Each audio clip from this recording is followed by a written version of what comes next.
Hi, my name's Sean Lee-Davies, and this is TYCOON TALK.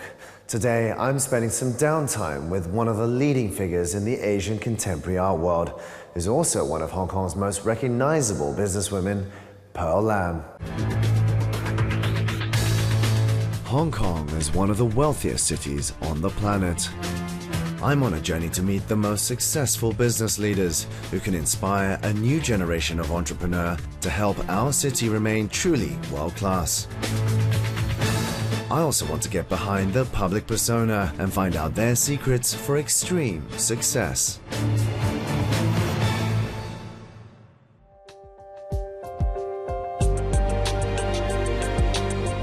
Pearl Lam is a leading light in the world of Chinese contemporary art.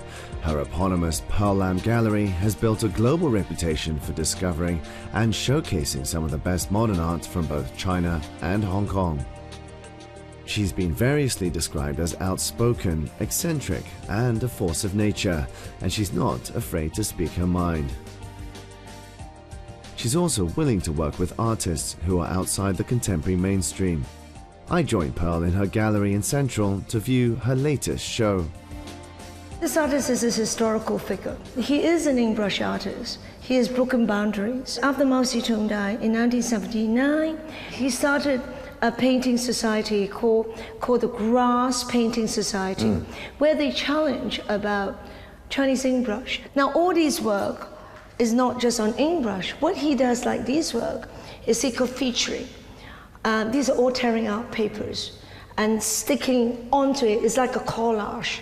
Well, I would say he was the first Chinese ink brush artist who have used a completely different approach to art. So historically, he is really important. You're not formally trained as a curator or as an artist. No, you just picked it up. Do people need to be trained? I think if you love something, you go and read yourself, and you learn by yourself, and you will ask people, you discuss with experts, and you learn by yourself. I do not believe that you really need academic unless you want to be a professional curators. But I've known many professional curators, they've never done a curatorial studies. To please her parents, Pearl studied law and finance in the UK. After graduating, she returned to Hong Kong and started organizing small pop-up exhibitions between 1993 and 1998. In the year 2000, she was sent to Shanghai to oversee a property development for her late father, Lim Por-yen, founder of the Lai Sun Group. Pearl left the family business in 2003 but stayed in Shanghai, putting on art exhibitions, and finally opened her gallery in 2006. In 2008, Pearl founded the China Art Foundation to promote cross-cultural exchange between Chinese and Western artists. In 2012, Pearl opened up her first gallery in Hong Kong, followed by Singapore 2 years later. And just this year, Pearl was named one of the 10 most influential people in Chinese contemporary art by theculturetrip.com. Do you see yourself staying in this business or diversifying, or are you just going to grow your empire? I think galleries is something that I always want to do. So I'm doing the galleries, but I also love to do the foundations. I'm developing the business. So now I have to be focused and I'll absolutely develop this. But do you see yourself at the level of Gagosian, for example, or higher? I don't or is measure. How do you measure your success? Where do you say, okay, I've done enough? Influential. When my artists are successful, then it really feels great because the collaboration works. And what I believe, what I see in them flies.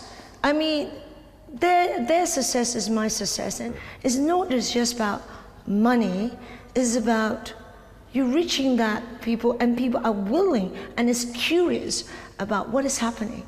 And they want to acquire knowledge, and as well as, artworks. I think knowledge is really important. What is success if success is not happiness? I'm very pleased that what I'm doing now is something I want to do, is about my passion. And but are you happy? I'm very happy because it's the first time, not the first time, I mean for my last decades, people actually accept me as I am. They don't care about, I'm a little bit quirky. I like, I'm direct. And actually for the first time, people actually embrace it. Embrace it, like me as I am. Isn't that weird?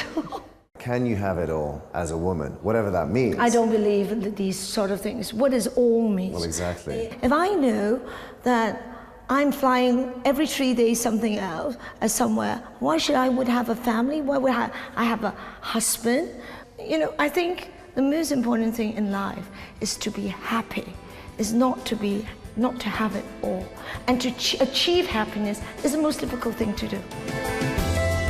What's amazing about Pearl's story is that she may have come from a very wealthy property development family, but from a very young age, she rebelled against it, and she knew that she wanted to create and forge her own career path. In this case, it was in the world of art. She's now one of the most sought-after voices and authorities in the world of contemporary Chinese and Asian art, and has galleries across the world. I'm heading up to the Peak to visit one of Pearl's lifelong friends, William Louis. Like Pearl, William hails from a wealthy family, in his case the Kowloon motorbus dynasty. And like Pearl, William doesn't shy away from attention. He's turned up to the interview with a wig to imitate Pearl. Right, you've known William for a long time, Pearl. We're childhood friends. Yes. We've known each other for a long time. We ended up in the same university, and we ended up shopping together. We ended up going to nightclubs together. Yes. We ended up dancing rock and roll, and we did all the spin, Not rock and roll, it was called swing. Oh, swing, sorry, swing. And we were performing in front of my uncle, remember, in the Cube Anglais, and I was throwing her up in the air, and I forgot to catch her because I was busy posing. So she fell flat on her face. This is my friendship with him, and I still talk to him. Yes. After I fell flat on my face. You're both quite energetic. I think that's the word. Hyperactive. Hyperactive. ADHD. Because we need constant stimulation, we get bored very easily. You know, so this interview must not go on for longer than 5 seconds. Oh, no, Sean, you can stimulate us. Yeah. By asking more interesting questions, and we can talk to you. I'm just getting warmed up. Growing up, did you have style icons that you kind of wanted? No, we don't have style. We create our own style. Okay, how would you describe your style? Okay, we used to... No, I wouldn't say wacky. I used to go shopping with him, but he bores me to death because he can go into one shop and spend hours. I go to a shop, spend 5 minutes, and I did everything. And I bought everything. I also bought more than you. I spent hours, but he spent hours because he actually loved dressing up. And he really loved shopping because he really coordinates. And put things together. Yeah, I go very fast because that's how I am. Everything is fast. So you basically use each other as a sounding board, like... You did, I didn't. I mean, both of you have similar backgrounds. You both came from wealthy families. No, we came from very poor families. I was in a university. I told everybody, my father is doing Chinese laundry. I'm a poor laundryman daughter. And my father's a bus driver. And all my clothes I borrow from the Chinese laundry. Does that annoy you? Because actually, when you read a lot of your articles about you, it's Pearl Lam, daughter of... Yes! And it never happened. It's only now. Here, even if I go to Europe, no one will mention about my father. Who cares about my father? So I feel that when I open the gallery here, my status got demoted. So luckily, all the New York Times, Wall Street, they would never say these things. But I never wanted to be my father's daughter anyway. And he never wanted to be his father's son. We just want to be ourselves. Yeah. And it's really hard to be in a world that they will accept you as you are. Of course, back then, the idea of being a galleryist was probably anathema for your parents. It was terrible. Because I told him I want to open a gallery. He said, I didn't send you away for all these years, and you come back to come to open a gallery, to become a shopkeeper, to sell something that no one even know what it is. So he said, if you want to be able to spend the way you want to spend, you better go to China and make your own living. So that's why I went to to Shanghai, and the deal was that I would do 2 to 3 pop-up shows. It was also timing. Like, you know, if China has not become the world attention as a place for economic growth, my profile wouldn't have happened. Two elements made my success of today. First is the growth of China. China becomes a focal point. Second of all is contemporary art. since 2006, 2007 became such a cool and fashionable thing, you know? It's the most fashionable hobby is to collect, is to strengthen your profile. So these two elements made what I am. Join me in part 2 as I visit Pearl's latest gallery in Sheung-wan, where she's giving younger, up-and-coming artists a chance to get started. Then Pearl and I host a roundtable discussion to talk about the future of art in Hong Kong with the chief curator of M+ Museum and a director of fine art of a leading auction house.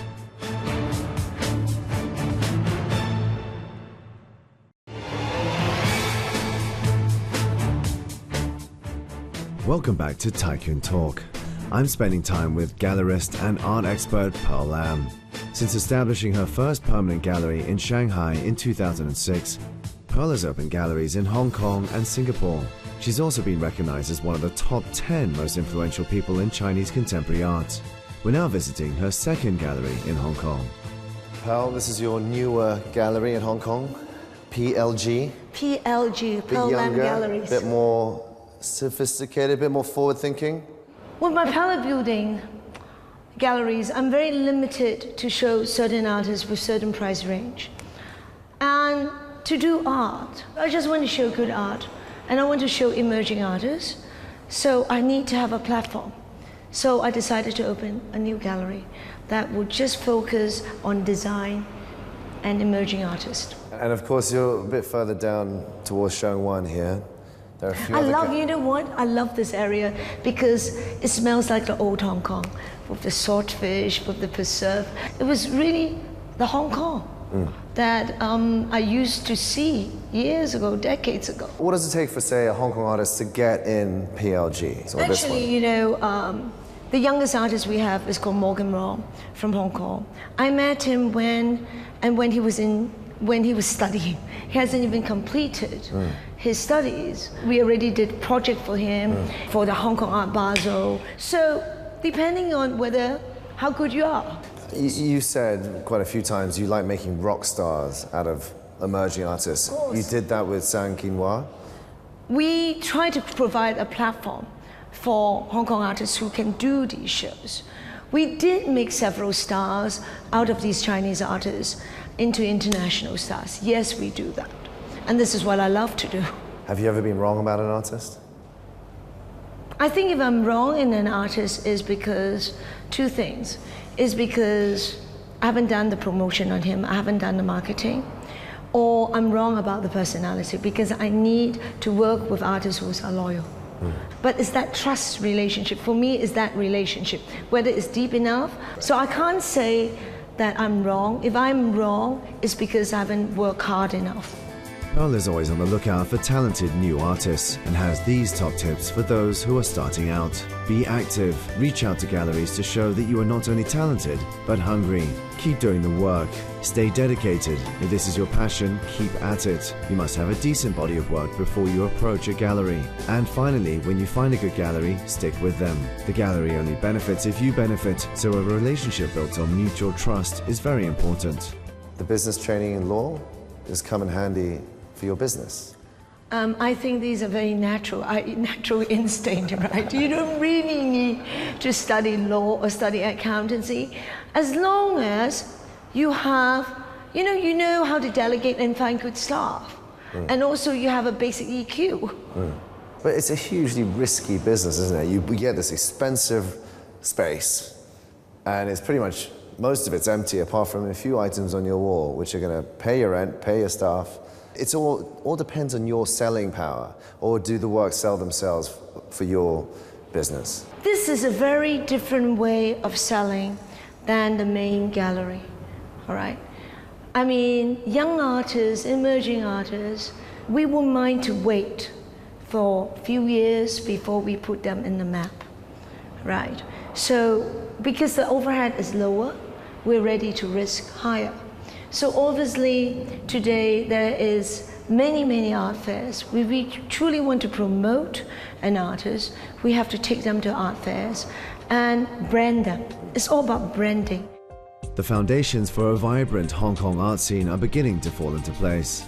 In terms of trade, Hong Kong's art market is now the third largest behind New York and London, and contemporary art sales at auction reached $213 million for the 2013-2014 period. Pearl believes the upcoming M+ Museum for Visual Culture, now being built as part of the West Kowloon development, will play a vital role. We discussed this back at Pearl's Gallery in Central, where we're joined by two leading figures in the local art scene, Magnus Renfrew, Director of Fine Arts Asia for the auction house Bonhams, and Dorian Chong, Chief Curator of the M+ Museum. So, what is your opinion about Hong Kong as a future producer of art, not just a trader of art? I think almost everybody agrees, either from Hong Kong or from outside, that last 5 years or so has been a sea change. And I guess it was perhaps more a place that was known for trade and perhaps quite weak landscape and infrastructure. And all of a sudden, everything has changed.